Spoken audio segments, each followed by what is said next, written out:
confiance en ce jour. Mais aussi pour toi, c'est une action de grâce à faire pour Dieu. On a connu plusieurs morts pendant la semaine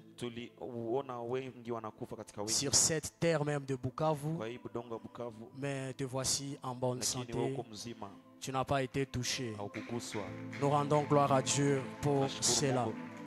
Alléluia. Amen. Nous allons nous tenir debout et nous allons lire les Saintes Écritures. Je vais lire seulement un seul texte, mais pendant la prédication, je serai en train de d'énoncer plusieurs autres. Nous allons lire un texte que j'aime beaucoup, que j'ai appris à aimer et à étudier plusieurs fois. Ésaïe, le chapitre 11, les versets 1er jusqu'au 2e verset. Je lis dans le nom puissant de Jésus-Christ. Quelqu'un n'a pas dit Amen. Je lis dans le nom puissant de Jésus-Christ. Puis un rameau sortira du trône d'Isaïe, et un rejeton naîtra de ses racines. L'esprit de l'Éternel reposera sur lui, l'esprit de sagesse et d'intelligence, l'esprit de conseil et de force, l'esprit de connaissance et de crainte de l'Éternel.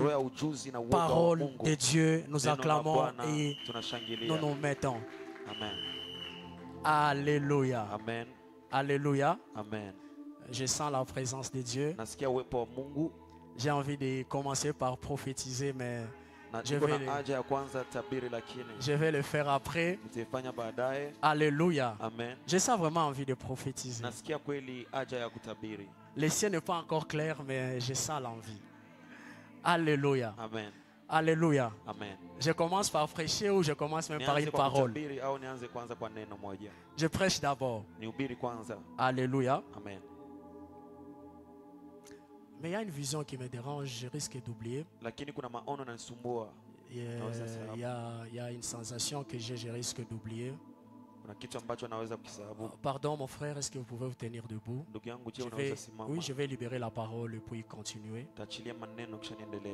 Alléluia. Amen. Est-ce qu'on peut acclamer le Seigneur?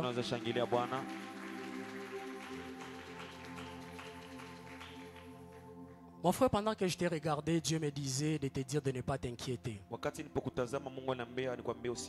Pourquoi te dire cela? Parce que je voyais que tu posais ton espoir, ton espérance dans une affaire que tu devais faire.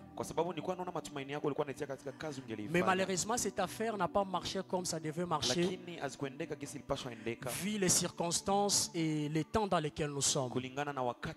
C'est comme si ça a détruit toutes les planifications que tu avais. Et cela a commencé à t'inquiéter même sur les plans financiers. Est-ce que ce que je dis est vrai, mon frère? Mais Dieu me dit de ne pas t'inquiéter. Et pendant que tu as bougé la tête, j'étais en train de voir Élie. Tu connais Élie? Élisée. C'est qui Élisée? C'est un ami à toi. Ok. Et pendant que tu disais aussi que tu connais Élisée, j'étais en train de voir comme si on me prenait, on m'amenait quelque part. C'est dans un village, dans une brousse. Et je voyais comme si quelqu'un était en train de faire les affaires de bois. De bois. Il coupait les arbres, il vendait les arbres, il faisait les planches. Je ne sais pas si c'est lié à toi, mais je suis en train de voir quelqu'un qui est plus âgé que toi, qui a eu à faire ces choses et qui se trouve dans ta famille. Et ces choses lui ont apporté beaucoup d'argent. Et lorsque je vois cet homme, Dieu me dit qu'il n'est pas le dernier à avoir l'argent dans la famille. Dieu me dit qu'il te bénira aussi si tu restes accroché à lui. Alléluia. Est-ce que tu connais cette personne dans la famille? Quelqu'un qui avait fait le bois dans la famille. Tu ne connais pas. Pendant que moi j'étais en train de voir cela, et Dieu était en train de me dire, que dans le domaine des finances, il se souviendra aussi de toi. Je vais y revenir après. Je voulais d'abord donner le message comme ça. Est-ce qu'on peut acclamer le Seigneur? Alléluia. Amen. Ce matin, je vais parler sur un thème particulier, l'esprit de grandeur et d'accomplissement. Pendant que dans ma tête, dans mon intelligence, je voulais parler d'autre chose pour te fortifier par rapport au moment que nous traversons. Je voulais parler d'autre chose pour te donner la force, pour te permettre de tenir ferme pendant cette saison. Et j'ai commencé déjà à préparer cela. Mais par contre, l'Esprit de Dieu me disait de dire autre chose. Alléluia. Amen. Et ce matin, je vais vous parler de ce que l'Esprit de Dieu m'a convaincu de vous dire. L'esprit de grandeur et d'accomplissement. Dis à ton voisin, l'esprit de grandeur et d'accomplissement. Dans le contexte où je vais parler ce matin de la grandeur et de l'accomplissement, je voudrais parler dans un contexte général et à grande échelle. Alléluia. Amen. Pour dire quoi? Pour dire la grandeur dont je vais parler ce matin. C'est la grandeur liée à des personnes que Dieu a appelées ou qui sont établies pour intervenir dans une situation à grande échelle, dans une situation qui est liée à une cause commune, des personnes qui sont des solutions pour les autres, des personnes qui sont des exaucements pour les prières des autres. Et je profite pour déclarer ce matin déjà que Dieu t'établira comme une solution pour quelqu'un qui est en train de prier.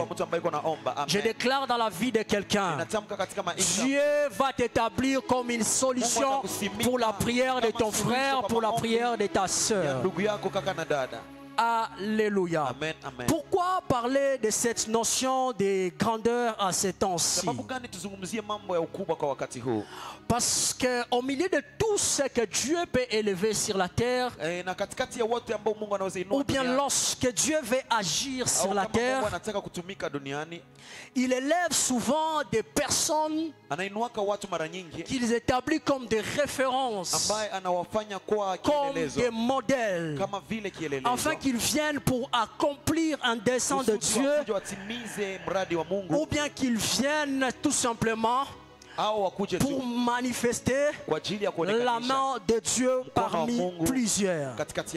Alléluia. Amen, amen. Et de telles personnes, des gens qui sont liés à cette grandeur, sont des personnes qui peuvent avoir quelques particularités. Alléluia. Amen. J'ai relevé la première particularité, c'est quoi? Et qu'ils doivent avoir un côté royal. Alléluia. Amen. La deuxième particularité, c'est quoi? Ils doivent être des gens qui ont des grâces financières. Une grâce dans l'économie. Et la troisième particularité, des personnes qui sont appelées pour la grandeur, ce sont des gens qui ont l'intelligence des temps. Alléluia. Amen. Alléluia. Amen.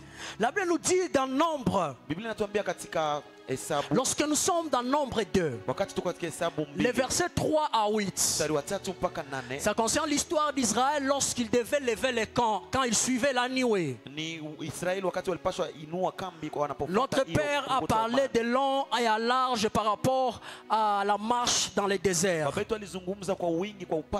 pendant Mbinguazi. Et lorsqu'il voulait lever les camps, Dieu avait établi un modèle. Dieu les avait montré de quelle manière ils seront en train de partir. Lorsque la nuée commence à marcher, il y avait aussi les instructions qu'ils avaient reçues de la part de Dieu afin d'évoluer selon que la nuée évoluait. Et ce qui me dérange, il divise les enfants d'Israël en groupes. Et du côté de l'Orient, du côté de l'Est, l'Est signifie là où le soleil se lève. Je vais y revenir après.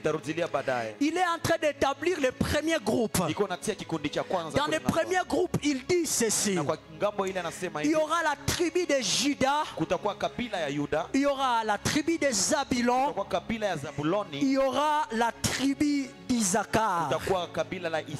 Alléluia. C'est-à-dire, c'est eux qui devaient être les premiers à suivre la marche de la nuée.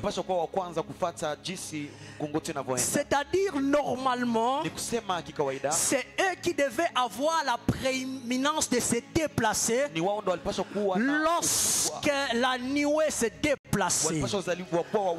En d'autres termes, c'est-à-dire que la grandeur était avec eux, parce que c'est eux qui devaient quitter les premiers. Parce que lorsque Dieu veut bénir toute une assemblée, il commence d'abord par la tête, afin que la tête soit la source de ceux qui sont en dessous. La Bible déclare dans les psaumes que lorsque l'huile coule sur la tête d'Aaron, ça coule sur sa barbe jusqu'au pan de sa robe. C'est comme la rosée qui descend sur la montagne d'Hermon. Ça touche jusqu'à les pieds de la montagne. En d'autres termes, lorsque tu es grand, c'est par toi que toutes choses doivent commencer. Et dans le premier groupe qui s'est déplacé lorsque la nuée s'est déplacée, il y avait Juda qui est le symbole du roi. Parce que Dieu a donné à Juda la royauté. C'est lui qui est appelé à être grand. Le côté royal doit marcher avec lui. Deuxièmement, il y avait les fils d'Isaacar. Il y avait la tribu d'Isaacar qui marchait dans ce groupe. Isaacar, la Bible nous dit, dans 1 Chronique, la Bible nous dit ceci. 1 Chronique 12, 32, que le fils d'Isaacar avait l'intelligence de lire les temps et de dire à Israël ce qu'il devait faire et ce qu'il ne devait pas faire. Parce que normalement, celui qui a l'esprit de grandeur, il doit savoir lire les temps. Ce que je comprends, c'est quoi? Et que dans le premier groupe, malgré qu'il y avait Juda, qui avait le côté royal, il fallait qu'il y ait aussi Isaacar, lui qui sait lire les temps, afin de dire: c'est nous qui devons se déplacer en premier. Oh my God. Souvent, lorsque tu es grand et Dieu t'a fait le côté royal, il faut que Dieu te donne aussi l'intelligence de lire les temps. Quelqu'un ne m'écoute pas, je le déclare dans ta vie. Tu ne rateras pas ta saison parce que tu ne sais pas lire les temps. Mais Dieu te donnera aussi l'intelligence de lire les temps. Si tu es roi, c'est bon. Mais que Dieu t'ajoute aussi l'intelligence de lire les temps. Et en fin de compte, il y avait Zabulon. Si vous ne le savez pas, Zabulon, c'est la tribu qui avait une grâce financière. C'est la tribu qui avait eu l'héritage partage les côtés de la mer. Alors que dans les temps anciens, les grandes entreprises qui n'ont jamais existé dans le monde, c'était les entreprises maritimes. C'était la pêche, c'était la pêche. C'était les déplacements par la voie maritime. Et donc ceux qui possédaient les côtes de la mer, c'était des businessmen qui n'ont jamais existé. Et c'était la tribu des Zabulon. C'est pourquoi dans Ésaïe 60, le premier chapitre, le premier verset, pardon, lorsque Ésaïe est en train de prophétiser par rapport à Christ et comment il devait venir, il est en train de dire ceci. Et toi, la tribu des Zabulon, je paraphrase, toi qui as longtemps été assis dans les ténèbres, lève-toi car ta lumière arrive. Parce qu'il y a un roi qui devait venir. Mais au-delà de tout ce qu'il était avec l'onction royale, il y a des gens, les gens qui possédaient l'économie qui devaient s'élever. Je déclare ce matin et que Dieu va associer à ton côté royal l'intelligence de lire le temps, mais aussi la puissance de l'économie. Alléluia. Quelqu'un dit, est-ce que je suis roi? Est-ce que je suis reine? Je vais te rassurer ce matin. Il est écrit qu'il a fait de nous un royaume. Il a fait de nous des rois et des sacrificateurs. Tu es roi. Tu n'as pas besoin que je le déclare dans ta vie. Tu es roi. Dès lors que tu as reçu Jésus, il t'a connecté à l'onction royale. Alléluia. Et comme tu es roi, tu dois posséder l'économie. Et tu dois aussi avoir l'intelligence de lire les temps. Et donc c'était le premier groupe qui s'est déplacé, parce que c'est eux qui avaient l'esprit de grandeur avec eux. Alléluia. Alléluia. Et lorsque nous avons lu dans Ésaïe, la Bible commence en nous disant puis.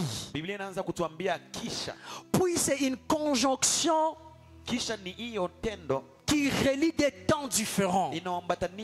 Ça peut relier des saisons différentes. Ça peut relier des époques différentes. Il dit puis. C'est-à-dire qu'avant, il y avait un temps qui était en avant, mais il veut aussi parler de notre temps qui va venir après.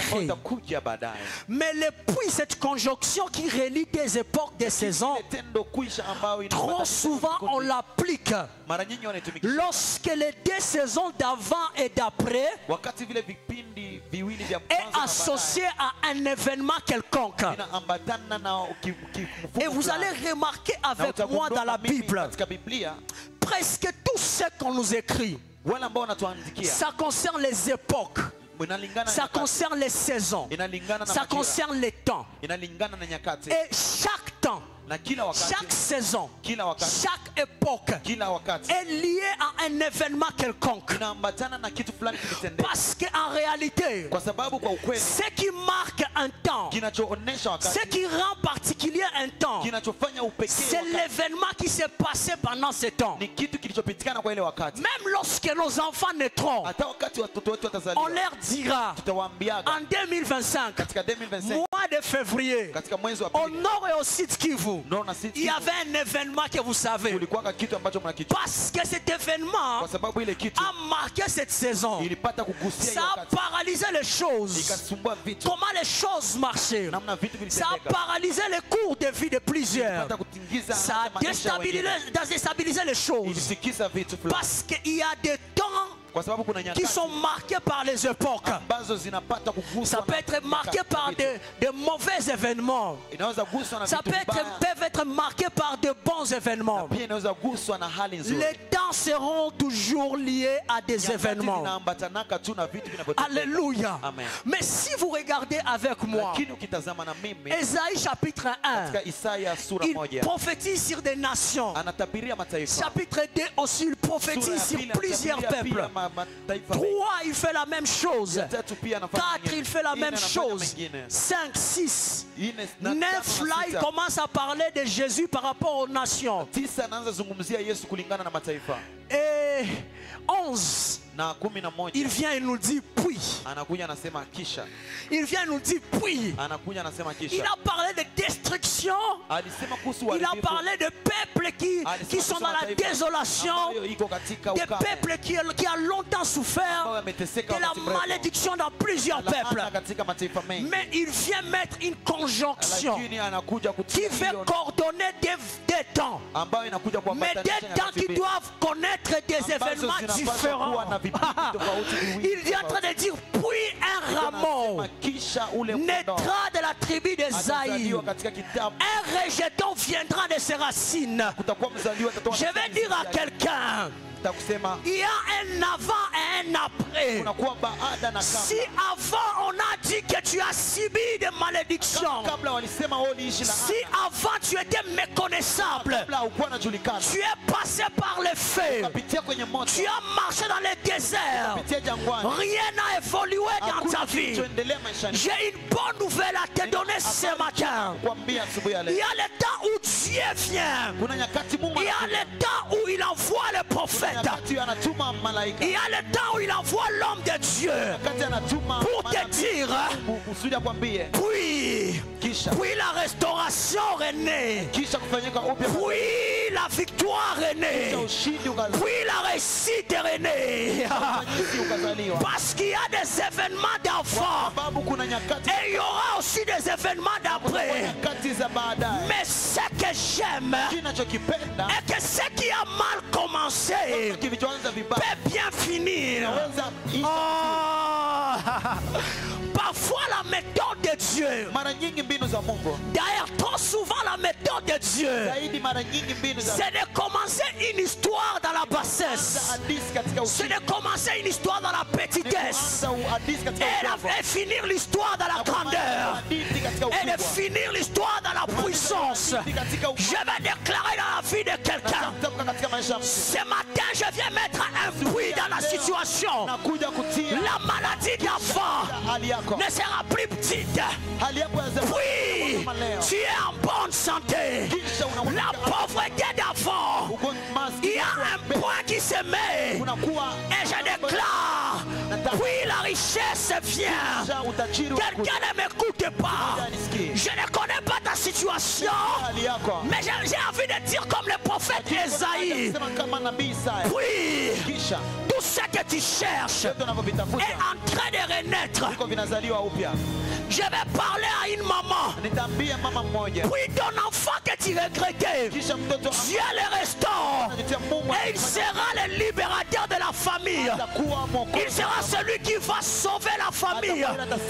Il sera celui qui va amener la famille très loin. Je le déclare dans le nom de Jésus. Je le déclare dans le nom de Jésus.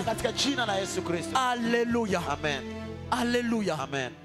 C'est ainsi qu'il fallait qu'il y ait des temps qui savent lire, qu'il y ait des gens qui savent lire les temps. Parce que il faut connaître lorsque puis est placé dans ta vie. Dans ton histoire, lorsque puis est passé, est placé, qu'est-ce que je vais dire? Tu n'as pas une histoire lorsque puis n'est pas encore passé. Lorsque puis n'est pas encore placé, donc ta vie n'a pas une histoire.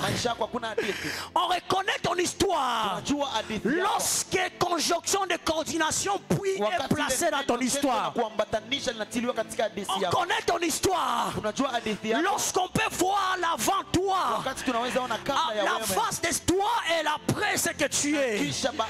Lorsqu'on peut voir ce que tu étais et ce que tu es devenu.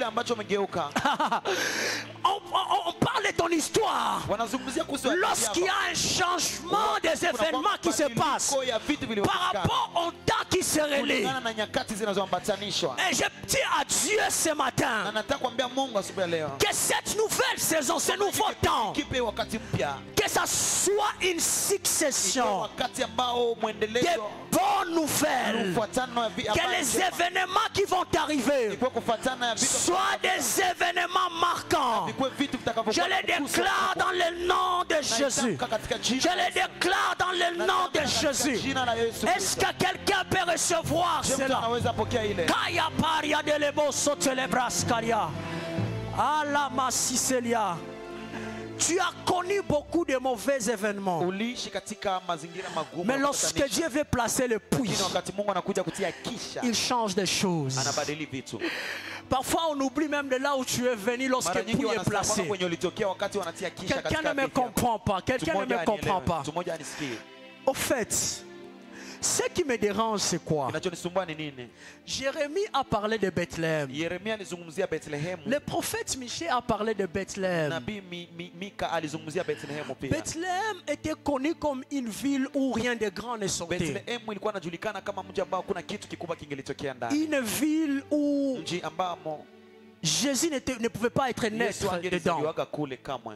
Alléluia. Amen. Je vais expliquer. Ce qui m'étonne, lorsque Esaïe veut parler de la grandeur de Dieu, de la grandeur de Christ, pardon, qu'est-ce qu'il fait? Il prend seulement David. Il nous dit qu'un rejeton naîtra d'Isaïe, le père de David. Quand j'étudiais, je me rappelle, je n'ai pas mis cette chose dans mon enseignement, mais je me rappelle. Est-ce que vous savez que Isaïe, le nom du père de David, signifie posséder? Oui, ça signifie posséder.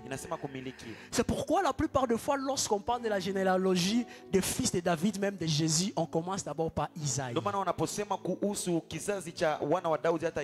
Alors que ce n'était pas lui qui était roi. C'est son fils qui était roi. Parce qu'il y a des choses que tu connaîtras parce que c'est venu vers quelqu'un de haut élevé plus que toi. Alléluia. Amen. Mais là n'est pas mon message d'aujourd'hui. Qu'est-ce que je vais dire?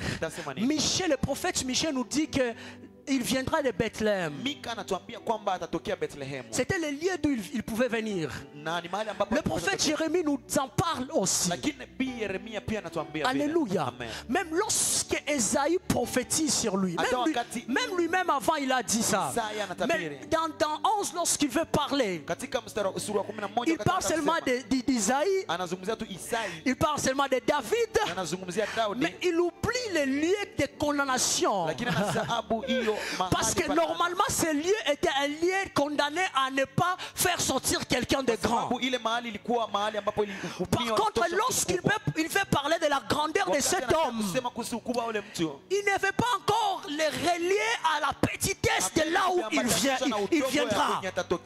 C'est que je vais dire à quelqu'un, des fois lorsque tu es dans la grandeur, ceux qui te verront ne sauront pas de là où tu es venu. Mais c'est toi-même qui auras les secrets de là où tu es venu.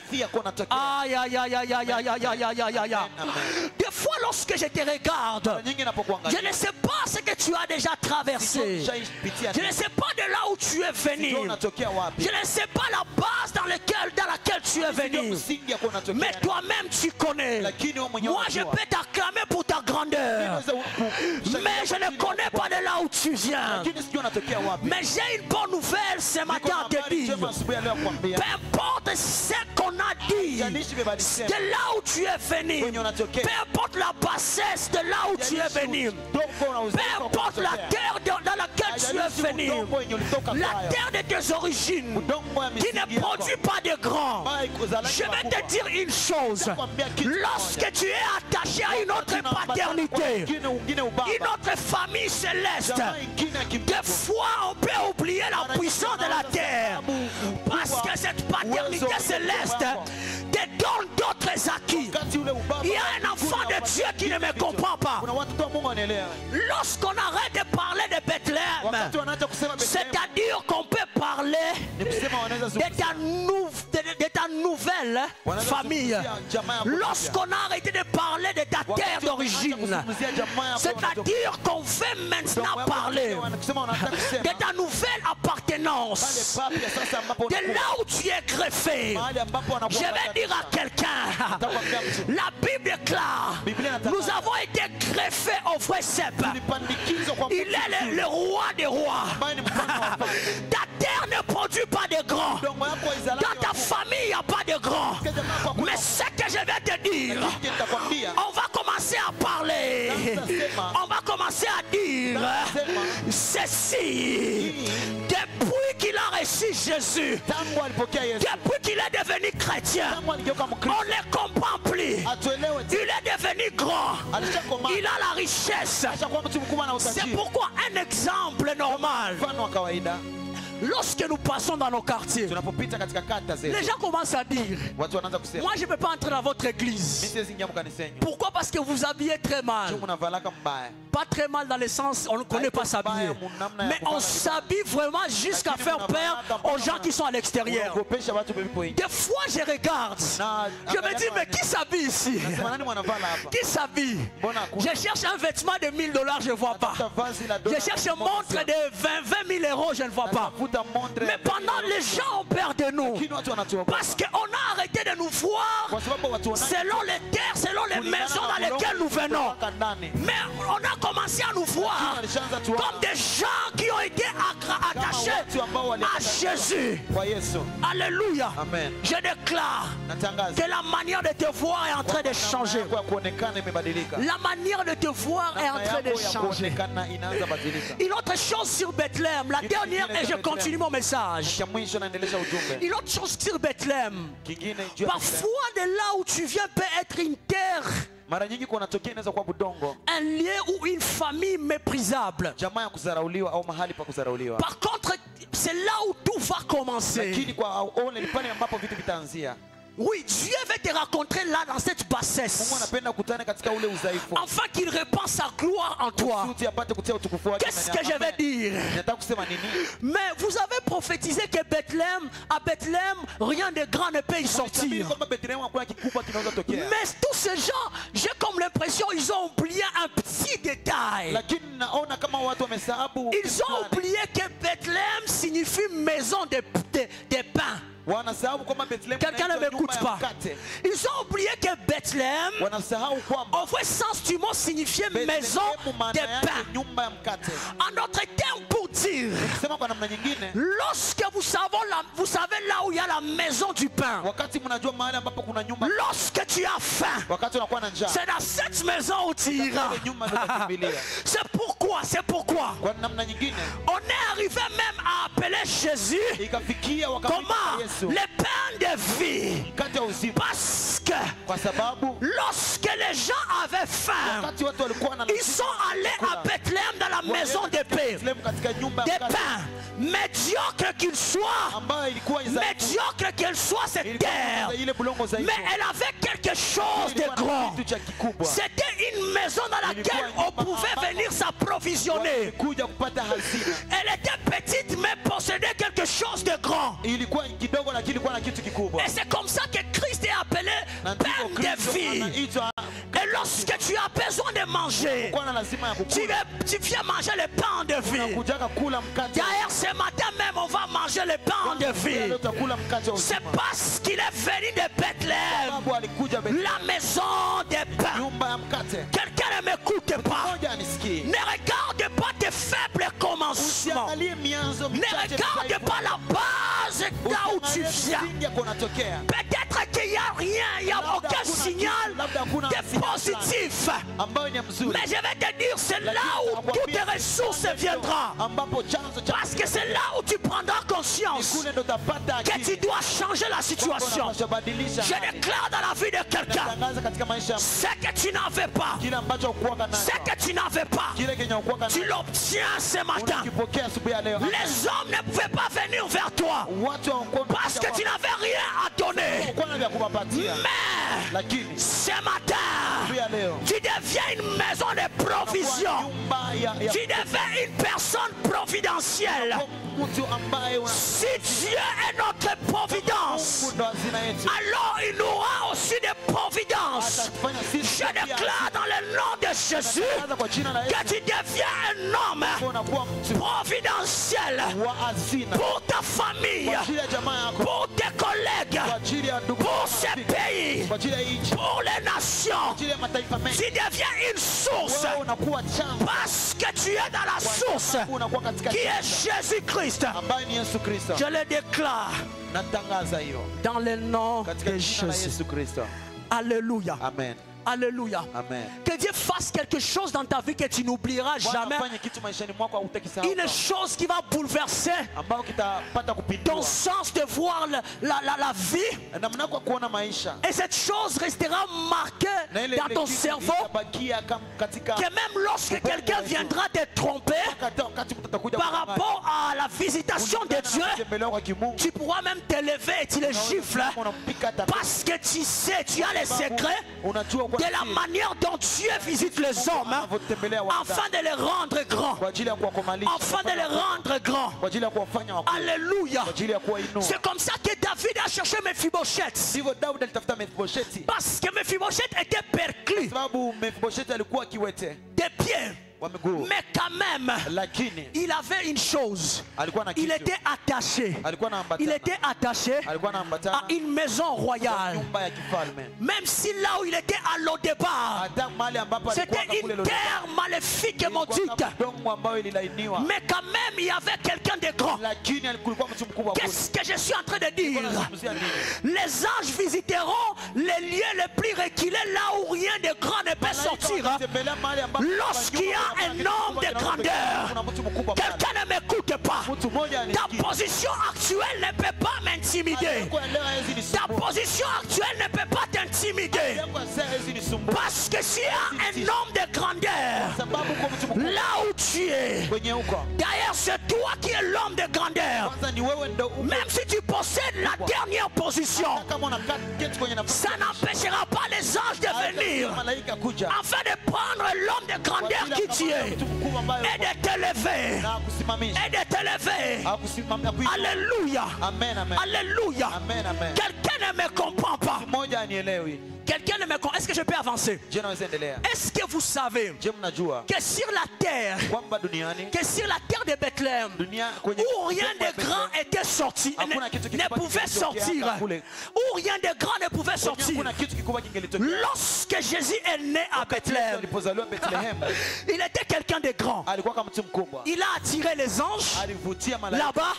Il a attiré même les mages avec de l'or, le myrrhe et l'encens. Qu'est-ce que je voulais dire? Ta position actuelle ne peut pas t'intimider et te faire fléchir. Parce que toi, tu es quelqu'un de grand. C'est-à-dire, ils localiseront ta grandeur. Et les anges viendront pour te mettre à ta position. Quelqu'un ne m'écoute pas. Quelqu'un ne m'écoute pas. Quelqu'un ne m'écoute pas. Quelqu'un ne m'écoute pas.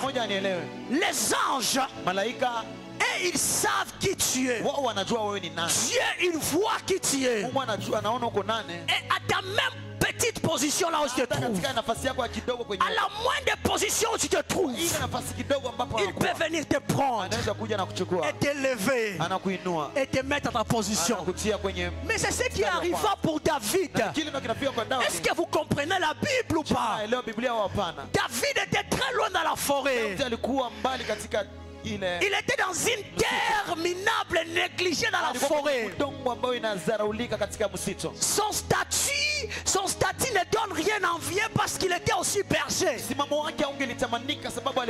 par contre, il avait une grâce de grandeur. Et la grâce a attiré le prophète Samuel. Afin que le prophète Samuel vienne le retirer de cette position pour l'établir dans sa position de prédilection. Je déclare et je décrète que la conscience de ta grandeur entre en toi ce matin. Et que ça attire Dieu vers toi. Afin que ta position change dès ce matin. Dans le nom puissant de Jésus. Dans le nom puissant de Jésus. Alléluia. Amen. Alléluia. Amen. J'ai comme l'impression que mon entre parenthèse est devenu très long. Dis-moi avance, pasteur, et j'avance. Dis-moi avance, pasteur, et j'avance. Alléluia. Amen. Il dit qu'il naîtra d'Ésaïe, c'est rejeton. Il ne parle pas de Bethléem comme je viens de le dire. Alors que c'était la terre de là où il devait venir. Parce que ce qui l'intéressait, ce n'était pas la petitesse. Cette saison de petites choses était déjà passée. Il peut arriver une saison de ta vie où on ne peut pas parler de petites choses. Mais on commence maintenant à parler de grandes choses. Je le déclare pour toi ce matin. Qu'on parle plus des échecs, qu'on parle plus je ne sais pas de quoi. On commence à parler de tes réussites, de ta grandeur, de tes voyages. Reçois cela au nom de Jésus. Et il commence à donner les caractéristiques, ou bien il commence à donner l'ingrédient,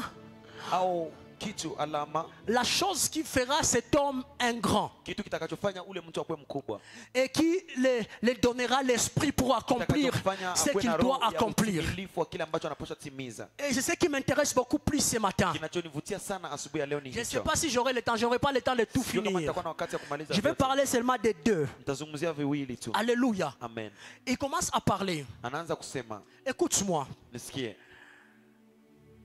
La grandeur que Dieu te donne n'est pas un fait du hasard. Alléluia. Amen. Et pour que tu exerces cette grandeur, tu as besoin d'un équipement. Lorsque on a fini de dire puis un rejeton naîtra, puis un rejeton naîtra, c'est-à-dire on est en train de nous annoncer que la situation, le cours, les événements veulent changer. Mais comment cela doit changer? La phrase qui suit, c'est comme si on commence à nous parler de l'équipement. Parce qu'il n'y a pas de grand si tu n'as pas été équipé. Il n'y a pas de grand si il n'a pas un bagage. Il n'y a pas un grand si tu n'as pas quelque chose à faire sortir de toi. Parce que ce qui est vérifié est que les grands ont la manie de beaucoup plus donner. Lorsque tu as l'esprit de grandeur, rassure-toi que tu seras en train de beaucoup plus donner. Mais en même temps que tu seras en train de donner, il faut que toi aussi tu y aies quelque part où tu te ressources. Alléluia. Alléluia. C'est pourquoi vous allez remarquer, nous sommes dans une région montagneuse. Les sources d'eau sont toujours élevées que là où on va puiser de l'eau. Parce qu'il faut que lui soit élevé et que l'eau descende calmement. En d'autres termes, pour dire ceci,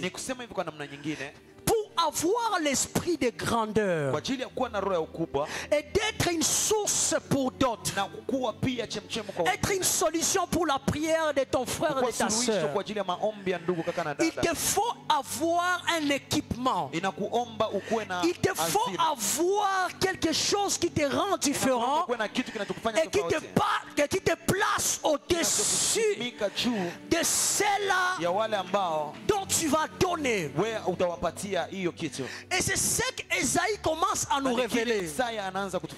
Il est en train de nous dire oui, il va naître comme un petit enfant. Il va venir de loin. Mais aussi il faut reconnaître que ce qui va le rendre un sauveur, c'est ceci. Il dit l'esprit de Dieu sera sur lui. L'esprit de Dieu sera sur lui. 2 points. En d'autres termes, pour dire, nous qui avons Christ, nous qui sommes appelés dans la grandeur sur cette terre, en ayant Christ, nous devons comprendre que notre grandeur pour être un accomplissement vient du fait que l'Esprit de Dieu est avec nous. Quelqu'un va me dire, pasteur, je suis déjà baptisé de l'Esprit. Je parle déjà en langue. J'ai déjà l'Esprit avec moi. D'ailleurs, l'Esprit me parle.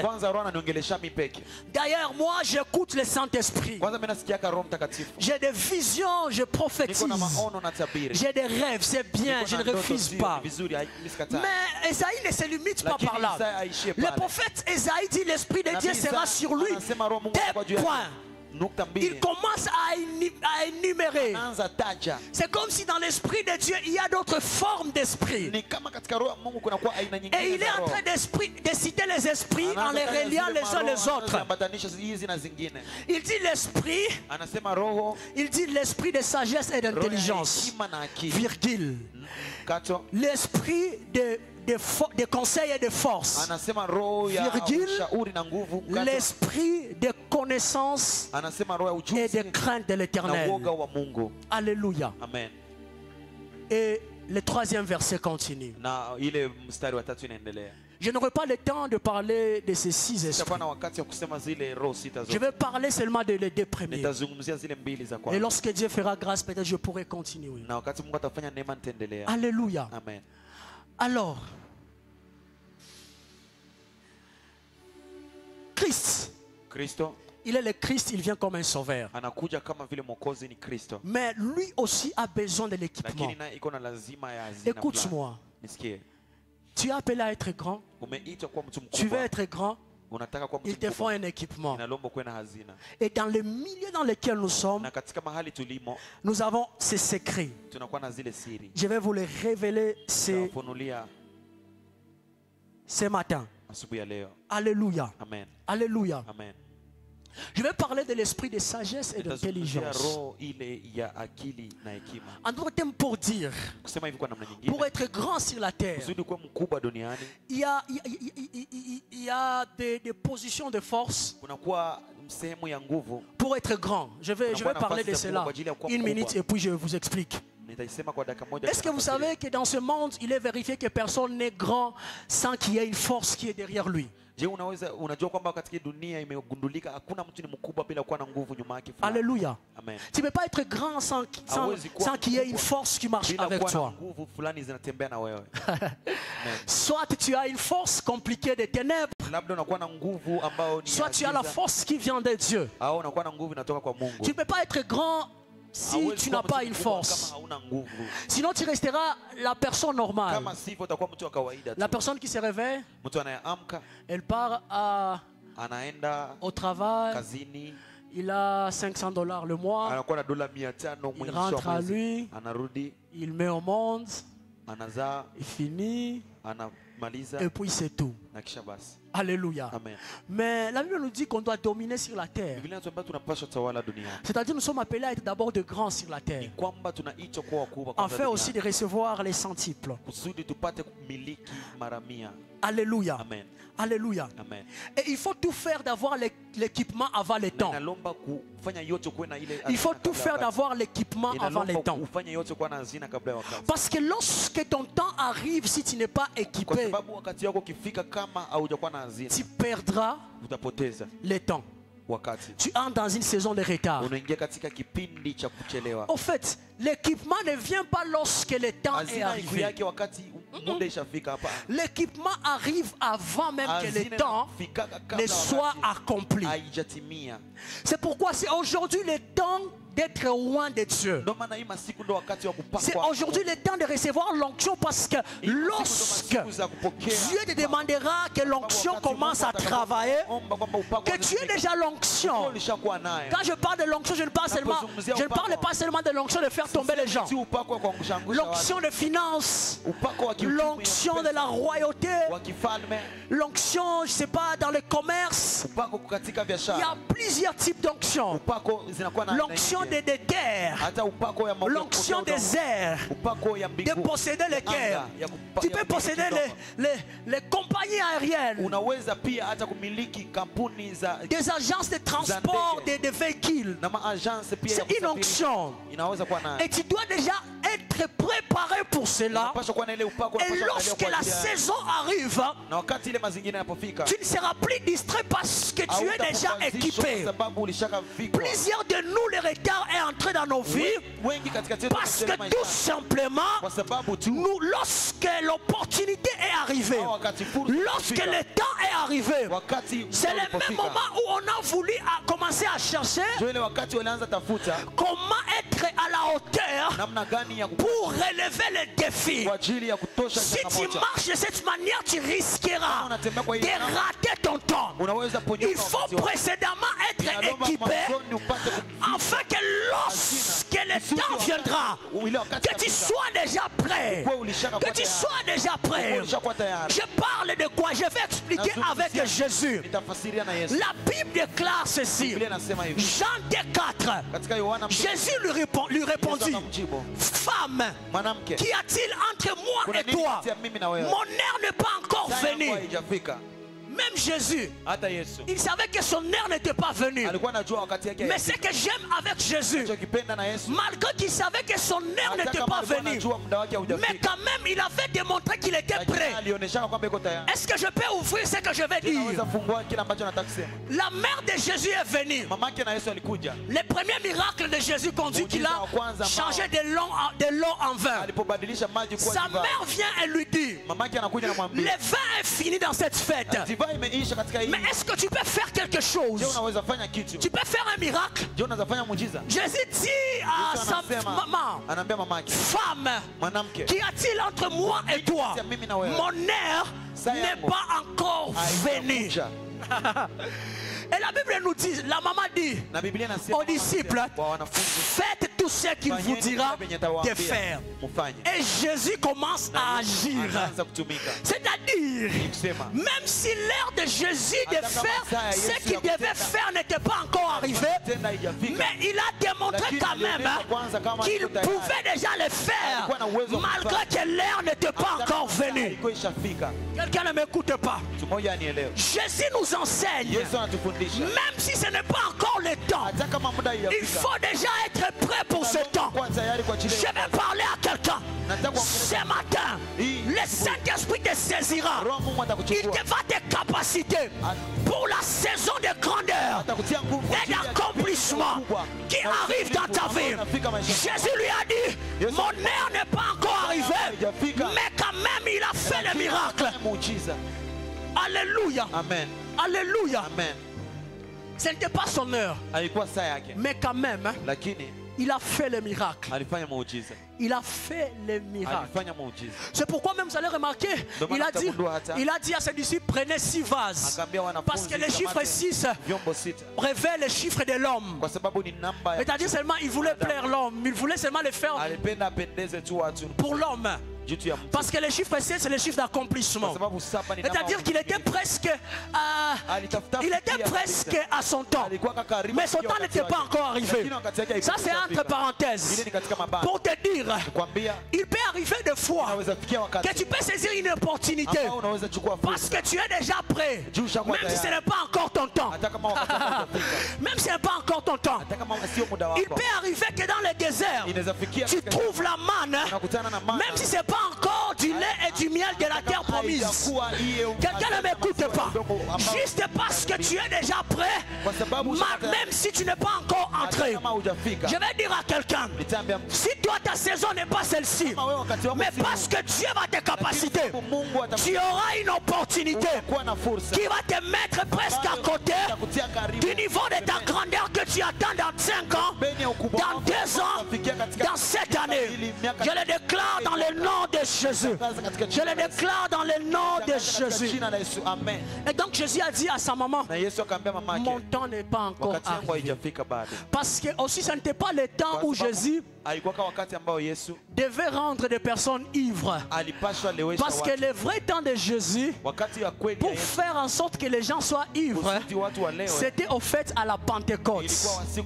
Alléluia. Mais quand même il a montré à la femme, même si Pentecôte n'est pas encore arrivé, je vais rendre ces gens ivres parce que je suis équipé. Et il a pris l'eau, il a changé en vin. Ce que je vais te dire, c'est quoi?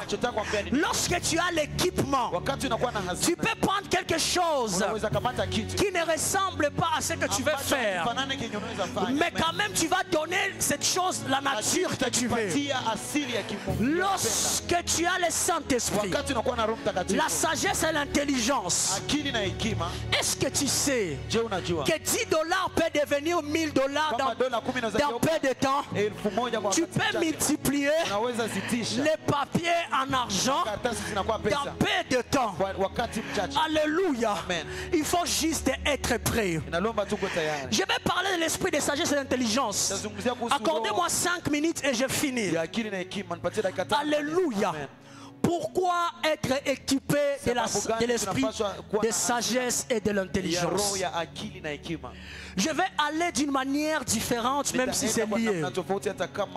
L'esprit de sagesse, elle est décrite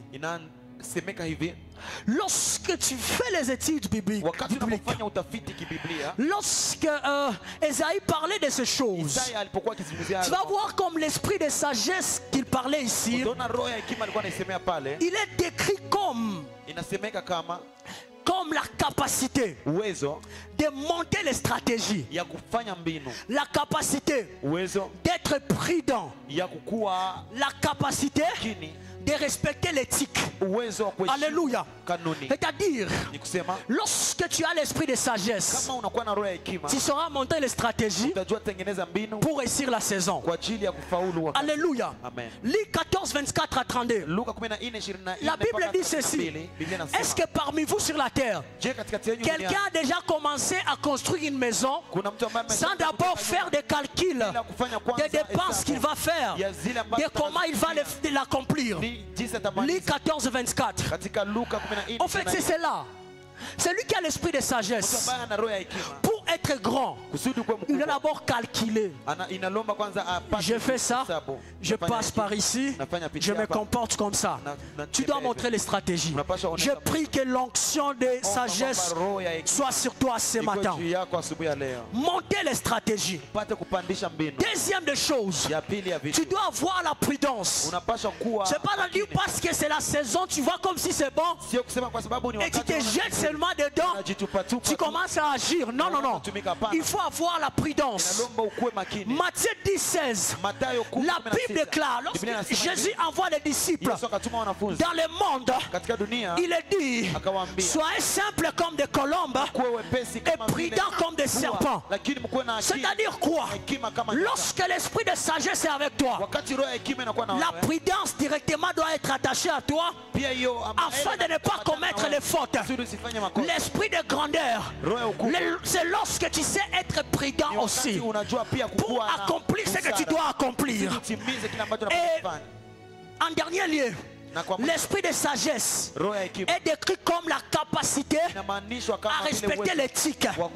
C'est-à-dire, en autre terme, l'éthique de quoi? L'éthique des choses divines. Parce que nous sommes dans le domaine divin. C'est-à-dire respecter les principes de Dieu. Par exemple, on nous dit qu'il y aura toujours la loi de la semaille et de la moisson. Alléluia. On nous dit par exemple, c'est que l'homme a semé et c'est qu'il moissonnera. Parce qu'on ne peut pas se moquer de Dieu. On nous dit par exemple des principes comme l'humilité précède la gloire. Il y a des principes comme vaut mieux l'obéissance que les sacrifices. En fait, la sagesse c'est respecter aussi les principes de Dieu.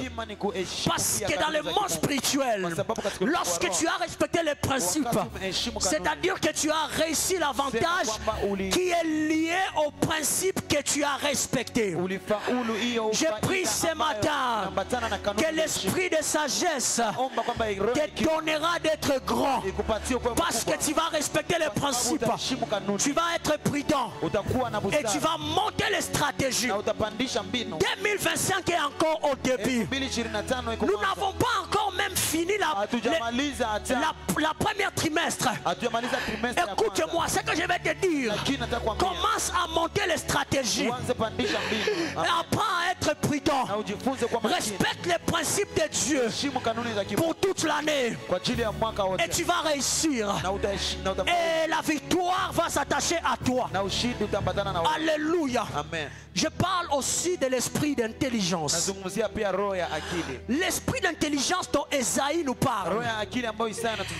En fait, il n'est pas dans le sens où dans le sens où il est décrit comme la capacité d'être objectif. L'esprit d'intelligence, c'est lorsque tu sais te fixer les objectifs. Quel est ton objectif en cette année?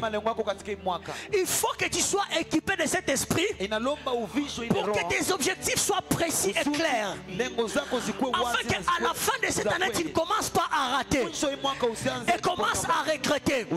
Parce que juste l'esprit d'intelligence qui était avec Jésus n'est pas avec toi. Lorsque l'esprit d'intelligence marche avec Christ, il a accepté d'atteindre ses objectifs. Même lorsque les Romains étaient sur son chemin, même lorsque Pierre lui disait on ne peut pas accepter qu'on te tue, Jésus il avait l'esprit d'intelligence. Il voyait son objectif qui était la croix. Je vais dire à quelqu'un, l'esprit d'intelligence te donne d'avoir les objectifs. Quels sont tes objectifs pour 2025? Je refuse que 2025 finisse aussi comme 2024 finit. Je prie parce que tu as les objectifs, que Dieu t'amène à les accomplir, que ces objectifs soient accomplis dans le nom puissant de Jésus. Aïe, aïe. La deuxième des choses, lorsque le prophète Esaïe parle de l'esprit d'intelligence, il fait parler de la capacité d'entrer en action. Bien aimé, il faut étudier la Bible. Ce n'est pas souvent ce que nous lisons qui est dit. C'est la capacité d'entrer en action. C'est-à-dire quoi? Tu peux être équipé. Le temps peut arriver. Mais si tu n'as pas la capacité d'entrer en action, tu rates. Ce que je vais te dire, c'est le temps que tu entres en action.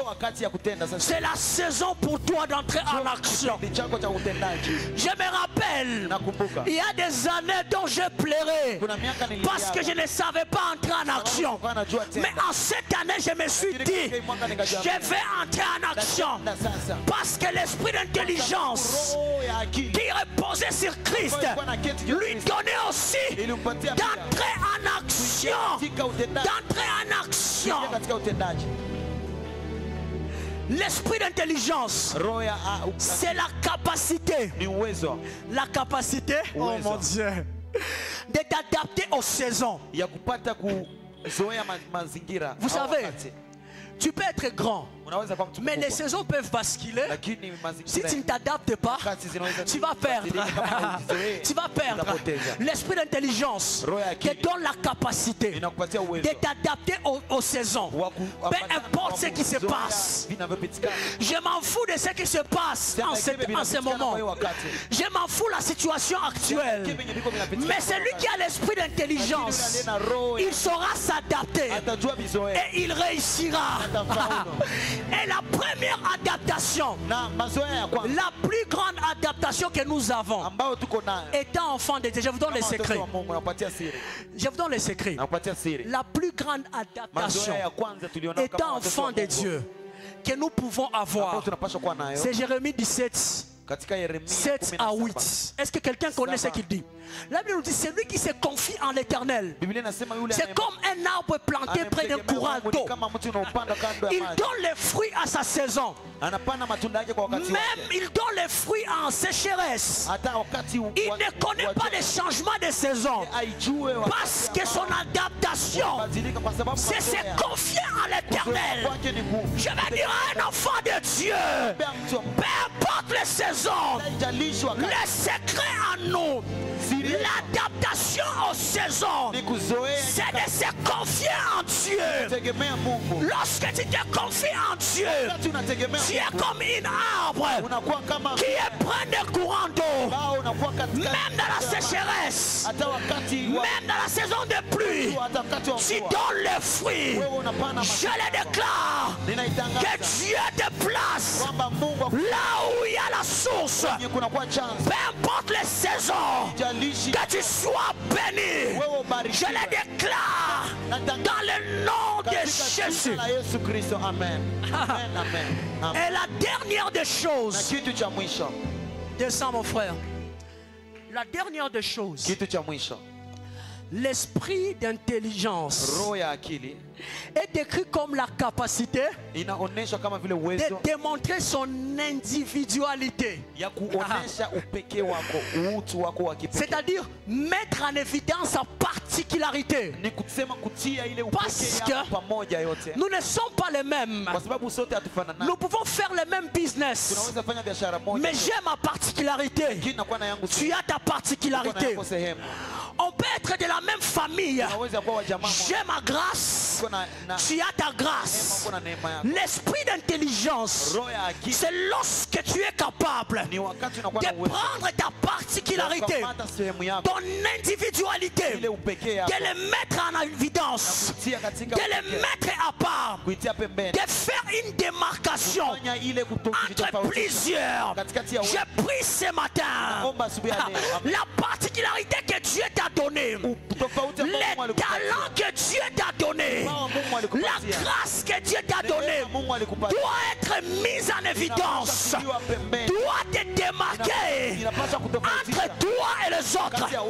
J'aime le verset dans Michée. La Bible dit, je mettrai une différence entre ceux qui me servent et ceux qui ne me servent pas.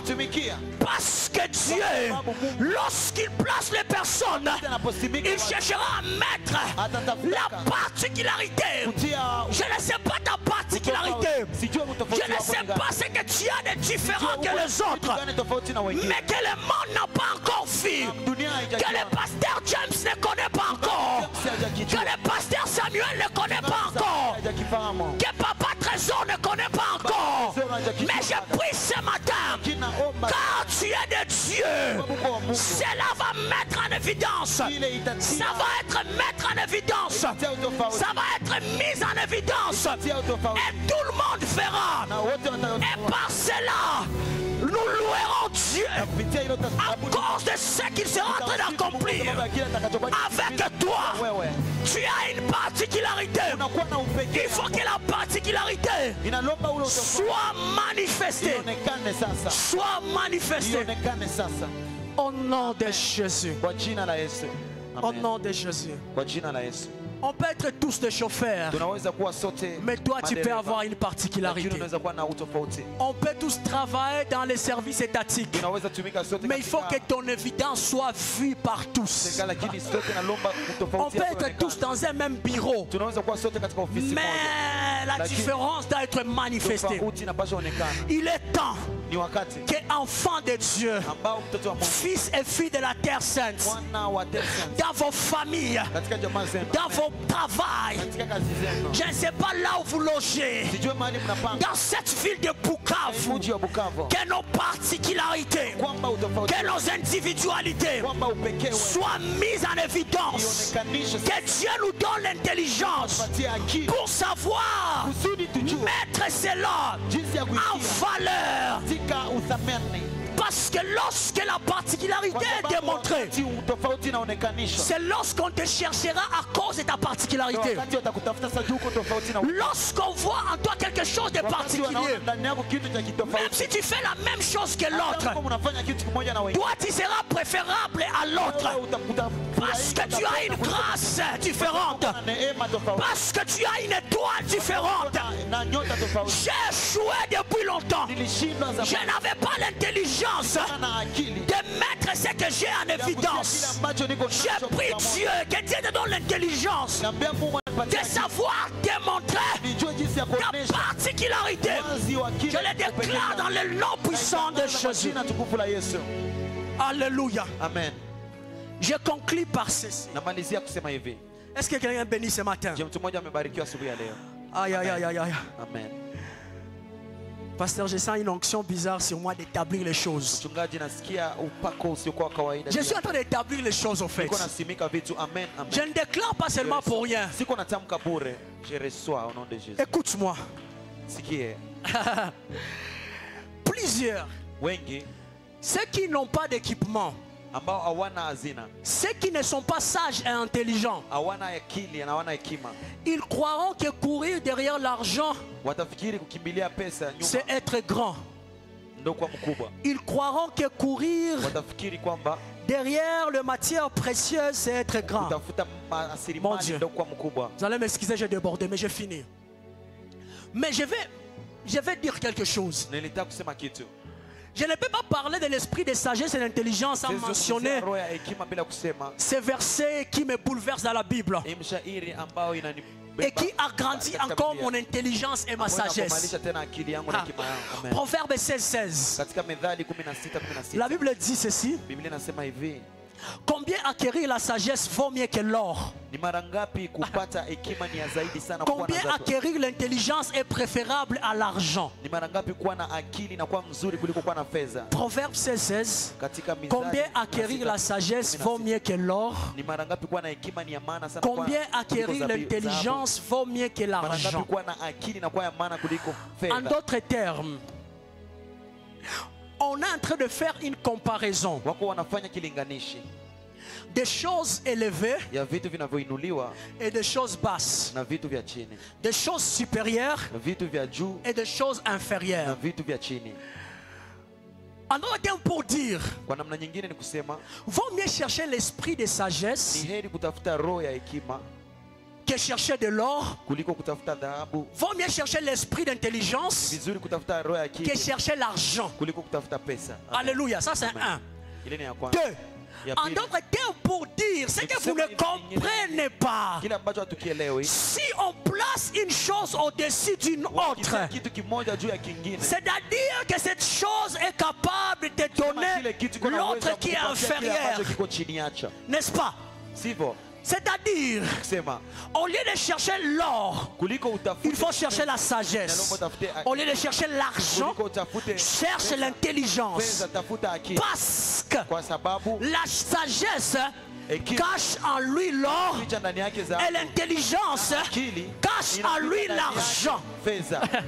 Alléluia. Amen. Plusieurs milliardaires du monde, ils nous ont démontré que tu peux donner à une personne qui a un esprit de pauvre 1 milliard ou 1 million de dollars, et vous allez observer dans un temps quelconque, il n'a plus rien.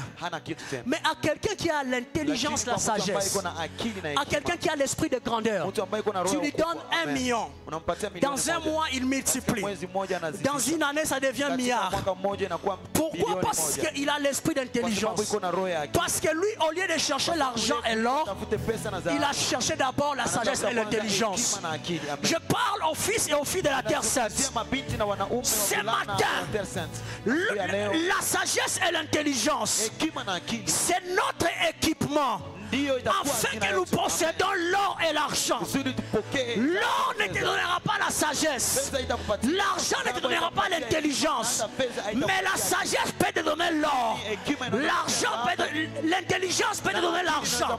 Je déclare ce matin que l'esprit de la grandeur vient sur toi. Et lorsqu'il vient sur toi, qu'il vient avec l'esprit d'intelligence, avec l'esprit de sagesse, afin que lorsque Dieu va placer une nouvelle saison, que tu commences à bénéficier de l'accomplissement. L'esprit de grandeur et de l'accomplissement, c'est lorsque la sagesse et l'intelligence marchent aussi avec toi. Je déclare dans le nom de Jésus que Dieu nous donne d'acquérir la sagesse et l'intelligence afin que la pauvreté soit éloignée de toi, afin que la petitesse soit éloignée de toi, afin que l'humiliation soit éloignée de toi, afin que les petites choses ne soient pas ton partage, mais que tu attires les grandes choses, parce que l'esprit de sagesse et d'intelligence marche avec toi. Que Dieu bénisse la parole ce matin. Lève-toi et acclame le Seigneur.